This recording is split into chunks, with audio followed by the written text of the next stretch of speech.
అదే RTV app వార్తల్ని క్షణాల్లో చదివే అవకాశం ఉంటుంది. ఒక న్యూస్ పేపర్, ఒక టెలివిజన్ ఛానల్ మీ చేతుల్లో ఎప్పుడూ ఉంటాయి.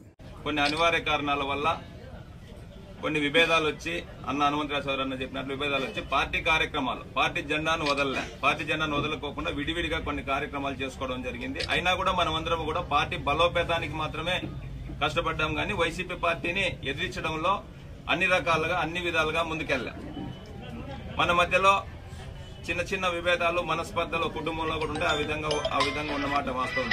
కానీ దాన్ని ఆసరా చేసుకుని కొంతమంది వ్యాపారస్తులు కళ్యాణదుర్గం నియోజకవర్గంలో వాళ్ళ మధ్య చిచ్చులున్నాయి, అక్కడ మాకు వర్కౌట్ అవుతుందేమనే ఆలోచనతో తెలుగుదేశం పార్టీని మేము కొన్నాము అనే ఆలోచనతో రకరకాల దుష్ప్రచారం చేసి గత 15 రోజుల నుంచి నియోజకవర్గ వ్యాప్తంగా కార్యకర్తలను నాయకులను అయోమయంలోకి గురి చేసినటువంటి సందర్భం ఉంది. ఈ సందర్భంలో తెలుగుదేశం పార్టీ కార్యకర్తల మనోభావాల ప్రకారం మా ఇద్దరికి సంబంధించిన అభిప్రాయాలు పక్కకు పెట్టి తెలుగుదేశం పార్టీ బలోపేతం చేయడానికి రాష్ట్రంలో ఈ వైసీపీ నాయుడు గారు కష్టపడినటువంటి వాళ్ళను ప్రోత్సహిస్తాను, జెండా మోసి వైసీపీ పార్టీని ఎదిరించినటువంటి వాళ్లకు అవకాశం ఇస్తానని చెప్పి సాక్షాత్ చంద్రబాబు నాయుడు గారు కళ్యాణదుర్గము పబ్లిక్ మీటింగ్ లో చెప్పడం జరిగింది.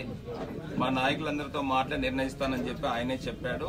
మా నాయకులంతా మాట్లాడి నిర్ణయిస్తారని మేము అనుకుంటున్నాం. ఖచ్చితంగా తెలుగుదేశం పార్టీలో అందరి అభిప్రాయం ప్రకారమే జరుగుతుందనేది మా నమ్మకం. మేము 40 సంవత్సరాలు తెలుగుదేశం పార్టీలో పనిచేసినటువంటి వాళ్ళకి ఆ విధంగానే జరిగింది, ఇప్పుడు కూడా ఆ విధంగా జరుగుతుందని చెప్పి మేము అనుకుంటున్నాం. చాలా రోజుల తర్వాత మన అందరం కలుసుకోవడం చాలా శుభ పరిణామం. కొన్ని అనివార్య కారణాల వల్ల